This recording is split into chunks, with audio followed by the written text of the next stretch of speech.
Welcome to the annual summary of construction progress on the Yellow Creek Railroad. By the end of 2019, all indoor portions of the layout were under construction. 90% of the right-of-way was operational, and 20% of the scenery work had begun.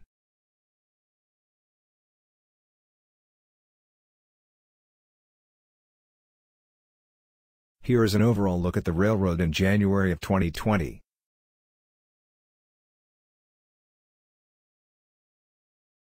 Near Hopkins Mill, a new siding was installed to service an oil wellhead.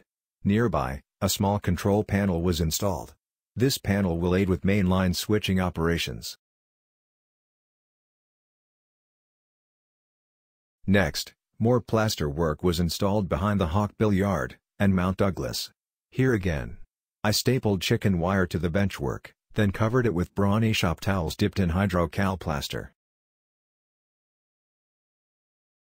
Black plexiglass side guards were added inside the tunnels through Mount Douglas. These serve two functions. First, they prevent derailed rolling stock from plunging into the abyss. And second, they give a more realistic appearance from the tunnel entrance. In the future, I will do this before covering the area with plaster. Foam insulation board was used to make tunnel portals and retaining walls. Mortar lines were burned into the foam using a warm soldering iron. The surface was then roughed up with a wire brush, before painting.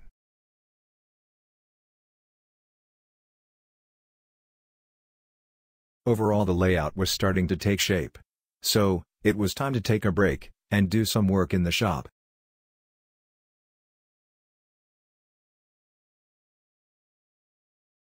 Back in the Yellow Creek shop, new trim was installed.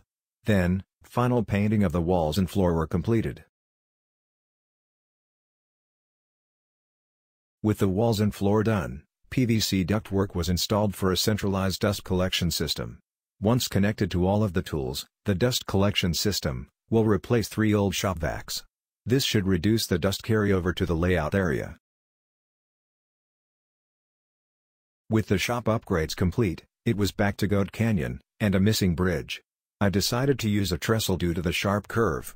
Here again, this would have been easier to install before the plaster scenery.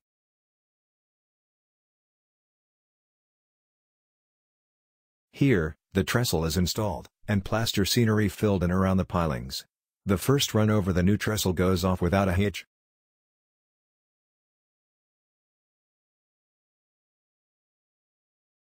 Next, the trestles received a coat of stain to give the appearance of creosote. Then, surrounding terrain is given some color with various dyes.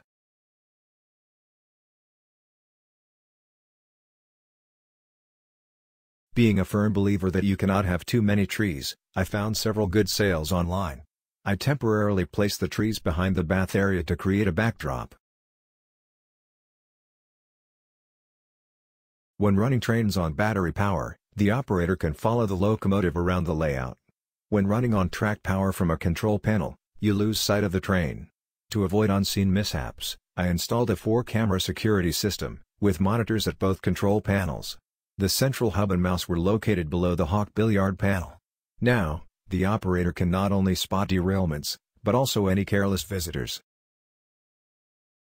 Many years ago I picked up some LGB figures and cattle, but not nearly enough to populate a large railroad.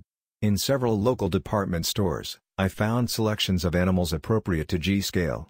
While visiting a local tack store, I found some scale horses and riders on sale.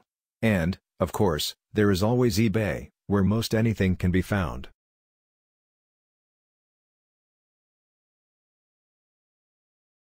In October, the railroad's past president stopped by for his annual inspection. He issued this report to the family stockholders.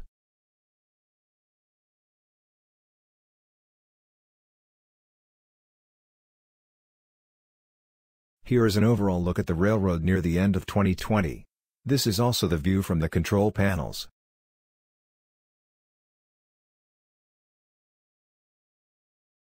Thanks for riding along.